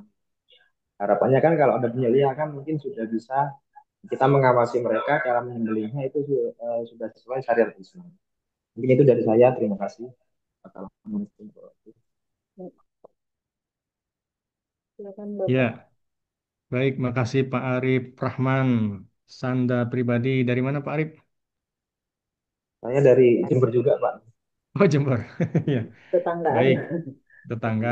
Jadi memang tugas penyelia itu mengawasi proses produk halal. Di samping itu juga harus mensortir ya. Istilahnya apa ya mensortir? Memilih. Tadi kan Mas Arif ini terkait dengan daging ayam di pasar-pasar. Ya seharusnya kita ini sebagai penyehalal ini harus memastikan bahwa bahan baku seperti daging ayam itu harus sudah terjamin kehalalannya. Artinya itu ayam itu memang disembelih sesuai dengan syariat Islam. Tidak, kita tidak membeli ayam yang sudah jelas-jelas itu dilihat dari postur apa hasil sembelihannya saja kita sudah tahu kok ayam ini lehernya hanya ditusuk ya, tidak disembelih. Bahkan itu udah disiangi gitu ya, tapi kelihatan lehernya kok cuma ada lubang dikit ya Pak Arif ya, Mas Arif ya. Nah ini kita harus selektif. Bahkan kalau bisa kita tanyakan ke pedagang ataupun penjual tadi, eh, Pak, kalau bisa kami minta yang sudah sesuai dengan syariat Islam, yang sudah halal. Atau kita tanyakan dialog, Pak dulu pernah apa, Bapak berapa tahun sudah menjadi juru sembelih? Oh, sudah lama. Bapak sudah pernah mengikuti pelatihan atau training sebagai juru sembelih halal? Tanyakan saja seperti itu. Atau kalau Bapak Ibu tidak mau banyak tanya, banyak ngobrol, itu kalau bisa belinya yang sudah jelas. Di tempat yang sudah jelas, artinya itu memang dari rumah potong hewan atau rumah potong unggas yang sudah tersertifikasi. Ya mungkin ada di eh, apa ya pasar-pasar modern ataupun supermarket yang sudah jelas statusnya gitu ya. Kalaupun di pasar-pasar tradisional tidak apa-apa, silakan. Yang penting di situ sudah jelas ya proses penyembelihannya sesuai dengan syariat Islam. Jadi kita tidak gambling ya, karena buru-buru saya beli aja nih daging ayam yang ada di pasar yang sudah disiangin.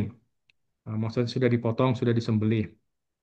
Tapi kita tidak memperhatikan kondisi daging ayam itu. boleh jadi karena terburu-buru sampai kita memilih bahkan amit-amit sampai membeli daging ayam tiren. Jangan sampai. Karena itu akan berimplikasi efeknya sangat buruk ya terhadap anak-anak didik kita atau anak santri kita yang mendapatkan eh, program makan bergizi ini. Ini yang makanya inilah tugas kita sebagai penyeleh halal harus selektif memilih bahan baku untuk diproduksi eh, yang akan dibagikan kepada anak didik kita. Ini antisipasi kita ya bersama Mas Arif ya. Terima kasih. Demikian Mbak Cahya.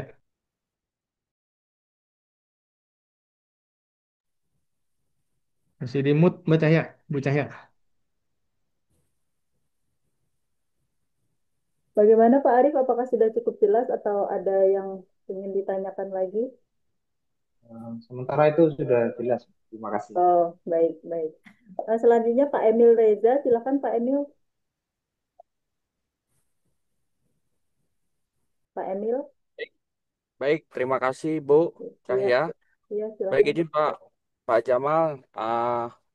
Dari pemaparan Bapak tadi kan yang saya perhatikan itu terkait dengan standar kompetensi tadi, Pak. Sedikit menjadi pertanyaan saya, di apa kriteria unjuk kompetensi itu kan ada semuanya itu berdasarkan persyaratan standar, Pak. Nah, kalau boleh tahu, Pak, itu persyaratan standarnya itu nanti kita dapat dari mana ya, Pak? Apakah nanti akan kita diberikan atau kita bisa cek di mana, Pak? Mungkin itu saja. Terima kasih, Pak. Assalamualaikum warahmatullahi wabarakatuh. Waalaikumsalam. Waalaikumsalam warahmatullahi wabarakatuh. Baik, Pak Emil Reza. Terima kasih. Ini sudah masuk ke wilayah SKKNI Jabatan Kerja Bidang Penyeleh Halal. Nah, ini Mas Reza, Mas Emil bisa mendapatkan apa SKKNI ini gampang kok bisa di-download di Google, tinggal di browsing saja keputusan Menteri Tenaga Kerja nomor 21 tahun 2022 tentang SKKNI penyelenggaraan halal. Nah, nanti di situ bisa dibaca, di situ ada penjelasan secara detail terkait beberapa unit kompetensi yang perlu dipahami oleh penyelenggaraan halal. Jadi kalau memang yang SKKN yang dulu itu ada 13 eh, unit kompetensi ya. Nah, kalau yang terbaru ini, SKKN yang baru ini adalah hanya 6 unit kompetensi. Nah, kalau Pak Emil, Bapak Ibu eh, akan melanjutkan ya setelah training pelatihan ini menuju ke apa? Ingin mendapatkan selain sertifikat pelatihan, yaitu sertifikat kompetensi dari BNSP, harus memahami 6 unit kompetensi sebagai penyelenggaraan.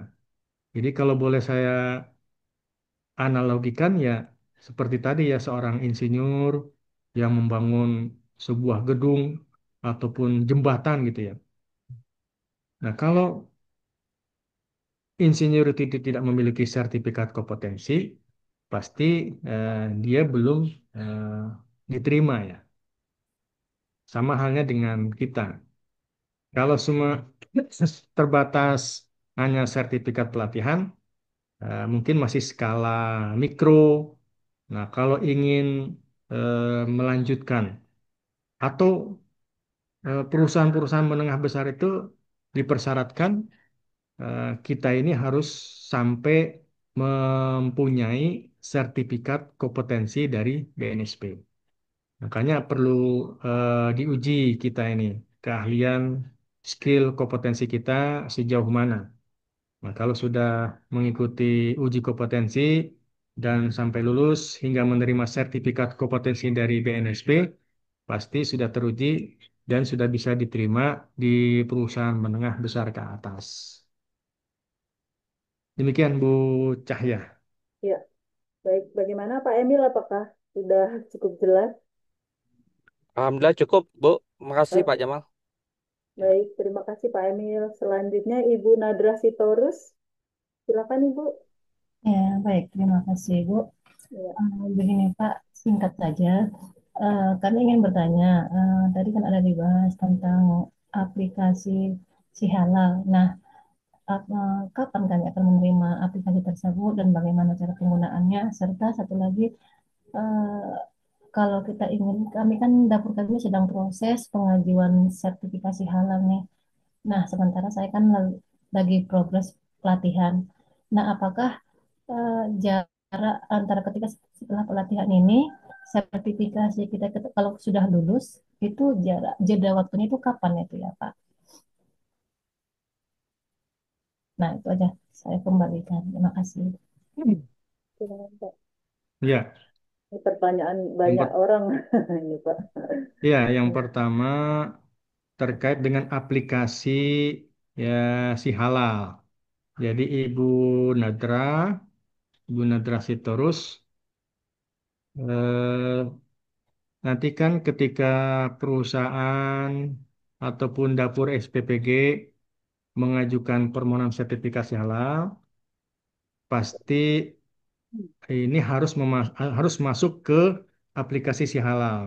Nah, di dalam aplikasi si halal itu tentunya Bapak Ibu harus membuat akun dahulu ya.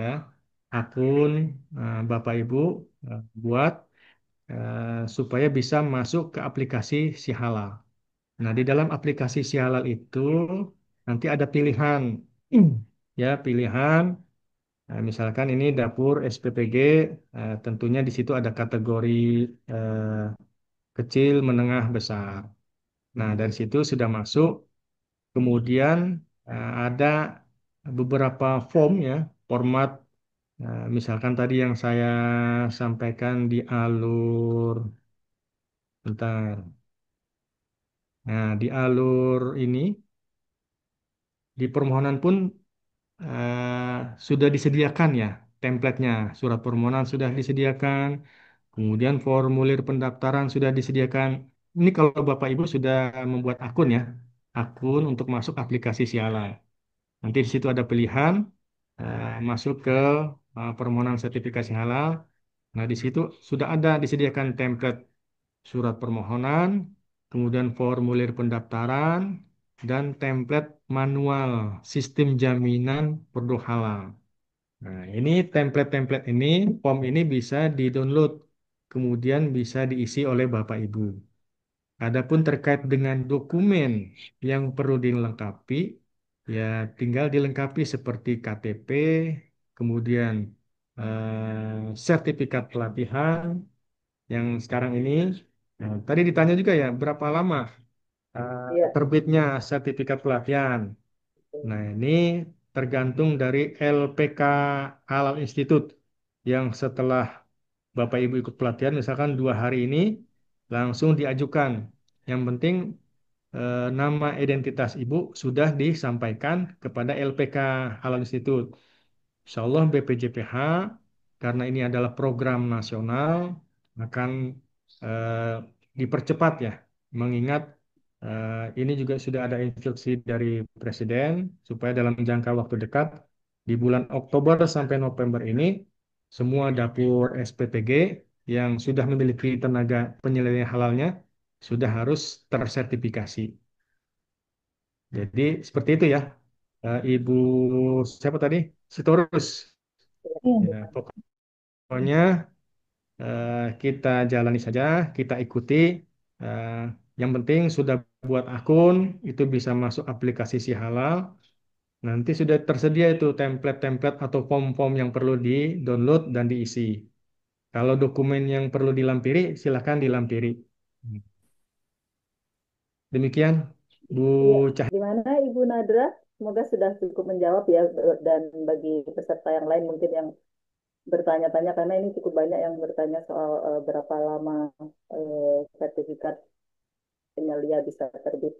Semoga sudah cukup menjawab ya Ibu. Terima kasih. Kita masih ada waktu 7 menit. Mungkin Ibu bisa dua penanya lagi. Ibu Susanti Rahayu, silakan Ibu. Hmm.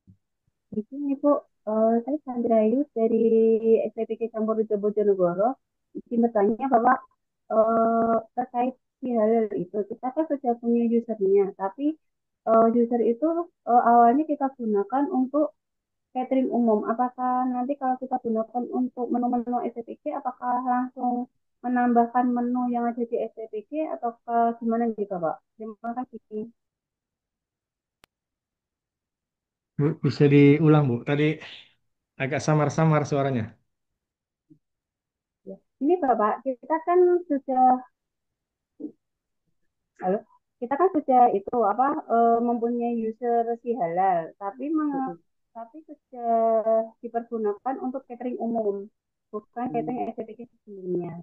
Apakah itu nanti kalau kita menggunakan user tersebut untuk menu-menu di SPPK, apakah kita tinggal menambah menu yang ada di SPPK atau harus buat user baru?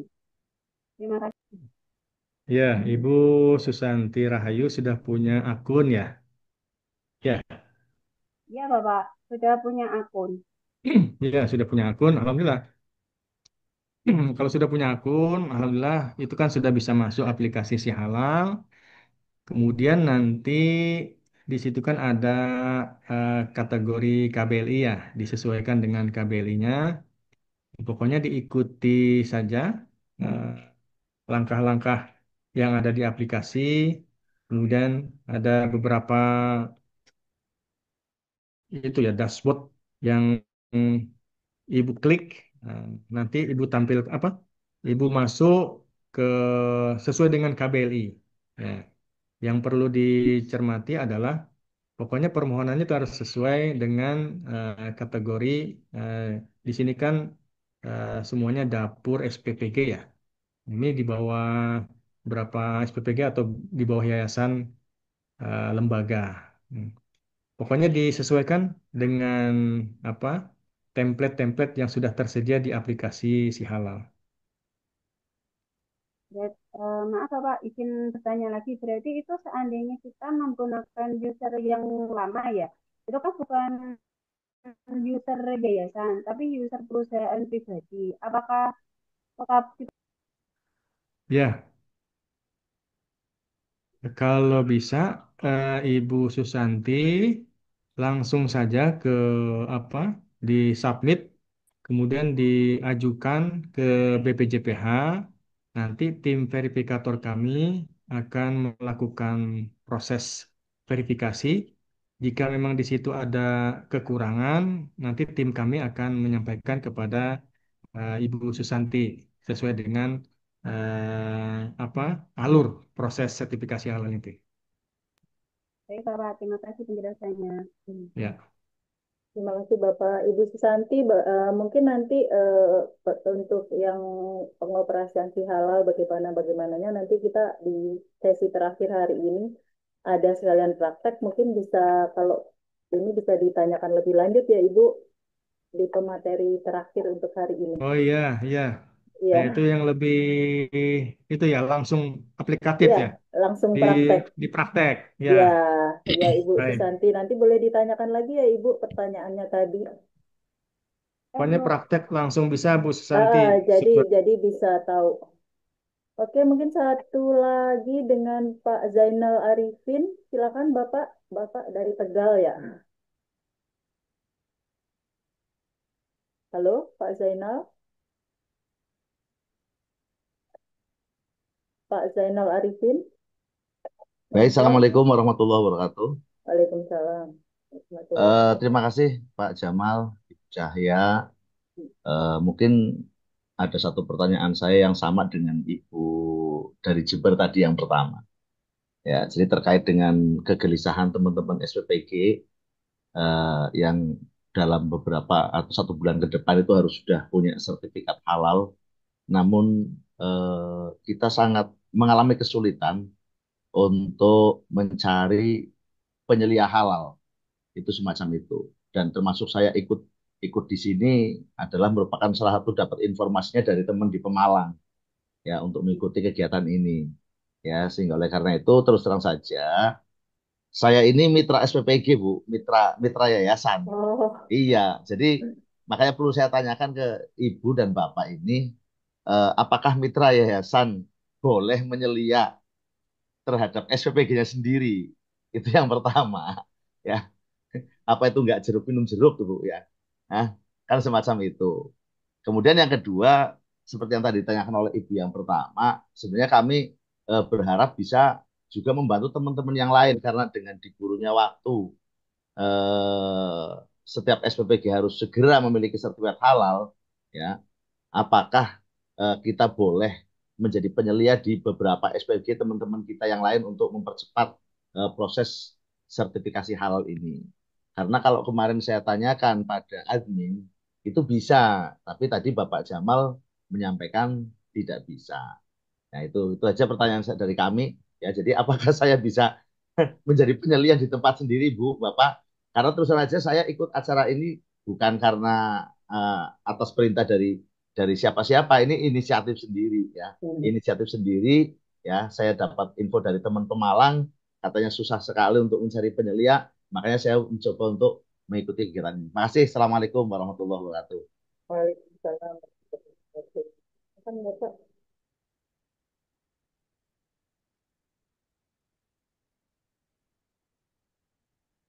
silakan Pak Jamal. Baik, terima kasih Pak Zainal. Ya, ini kan di dalam regulasi kita tadi sudah ada PPT yang kami sampaikan terkait dengan kewajiban pelaku usaha ya atau pimpinan dapur SPPG.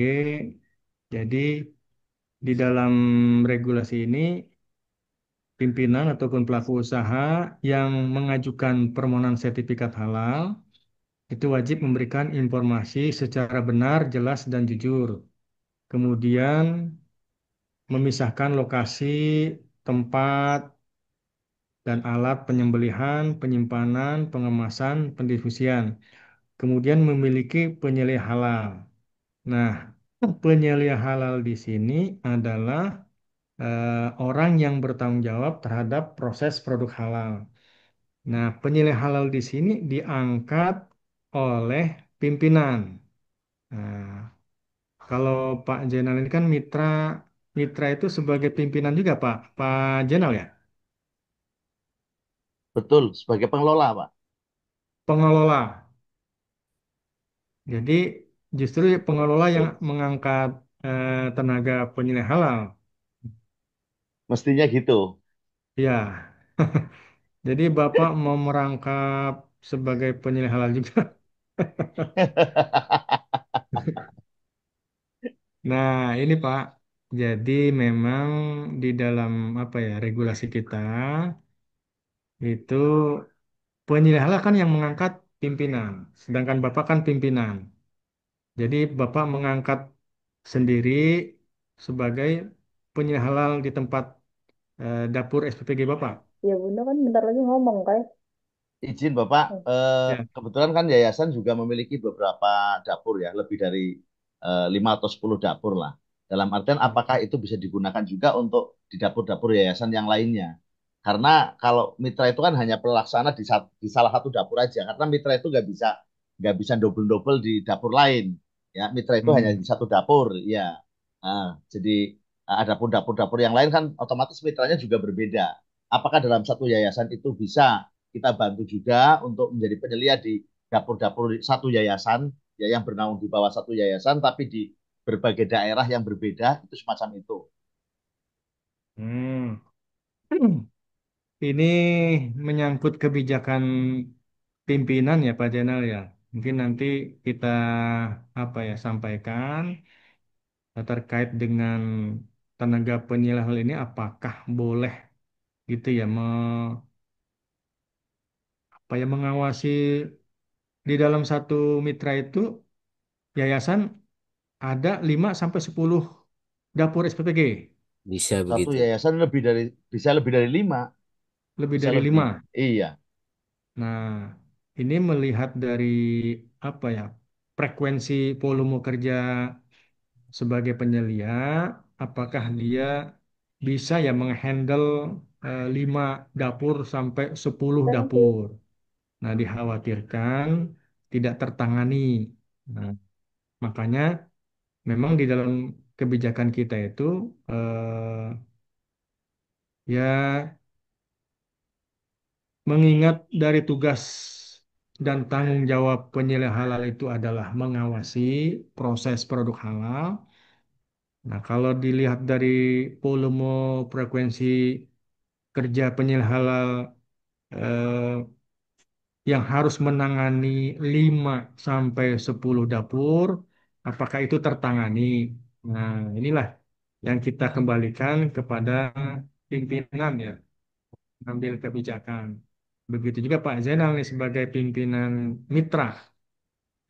Tapi alangkah baiknya itu satu tenaga penyelia halal, satu dapur SPPG supaya bisa mengontrol hasil proses produksi yang ada di dapur SPPG tersebut. Mungkin demikian Pak Zainal, dan Pak Zainal juga perlu juga menyampaikan kepada atasannya terkait dengan penempatan SDM penyelia halal ini ya. Tapi kalau dari kami itu eh, mengingat tugas dan tanggung jawab penyelia halal itu sangat berat, eh, apalagi sampai disuruh menangani 5 sampai 10 dapur SPPG. Pasti itu tidak terkontrol. Nah, idealnya memang satu tenaga penyehala itu satu dapur ataupun satu SPPG. Karena kan di dalam dapur SPPG itu banyak person ya Pak Janal ya. Di situ ada ahli gizi, kemudian ada SPPI ya, Sarjana Penggerak Penggerak pembangunan Pembangunan Indonesia. Indonesia, ya. Kemudian KSPPG. juga ada ya Kepala SPPG. Nah, itu kan banyak personnya. Jadi Mungkin nuwun sewu demikian Pak, ya. tambahan Ya, Bapak. ya, Untuk kepala SPPG atau SPPI tadi, terus kemudian ahli gizi dan akuntan itu kan nggak boleh diutik-utik Bapak, karena mereka itu ya. orangnya Badan Gizi Nasional, ya. Yang ada itu Hmm. kan hanya 47 orang relawan yang bekerja mulai dari persiapan sampai dengan pencucian alat makan itu semacam itu, ya. Sehingga Hmm. memang mestinya penyelia halal itu mungkin orang yang di luar, yang ada di luar apa sistem di SPPG itu semacam itu. Nah, itu begitu Pak. Dan kemudian perlu disampaikan juga karena terkait dengan eh, penerbitan sertifikat halal ini diharapkan di 1 bulan ini itu harus sudah bersertifikat halal semua. Kayaknya kalau hanya mengandalkan, kalau saya lihat, saya cari kemarin ya, penyelia halal ternyata nggak ada, saya dapatkan di Pemalang gitu loh ya, kabupaten yang berbeda. Nah, sementara untuk saat ini aja mungkin Tegal mungkin tidak banyak orang lah, hanya saya satu sendirian, itu pun inisiatif sendiri. Sementara waktunya terbatas, harus segera bersertifikat semuanya. Ini apakah memungkinkan ya kalau setiap dapur satu SPPG dengan satu penyelia, itu semacam itu. Sementara kita sekarang lagi fokus ke SLHS, Bapak Ibu ya, sertifikat layak higienis dan sanitasi. Ini aja harus di bulan ini harus sudah selesai semua ya. Apalagi tambah lagi dengan sertifikat halal, ditambah harus ada penyelianya setiap dapur satu penyelia. Ini apakah memungkinkan atau tidak? Itu perlu juga mungkin perlu didiskusikan dengan para pimpinan di atas itu. Makasih.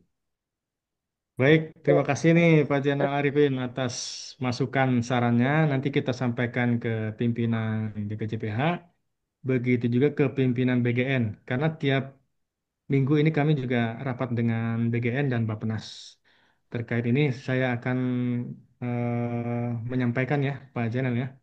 ya. Dan masalah sertifikat pelatihan, tidak usah khawatir. Nanti juga kami akan push ke tim IT yang TTE pimpinan BPJPH untuk mempercepat proses TTE-nya, sertifikat halal ini, sertifikat pelatihan ini. Demikian, Pak Jenal ya. Makasih ya. Ya, Ibu terima kasih. Ya, Cahya, Bapak ya, Ibu, kami mohon maaf kalau ada kesalahan kata ya.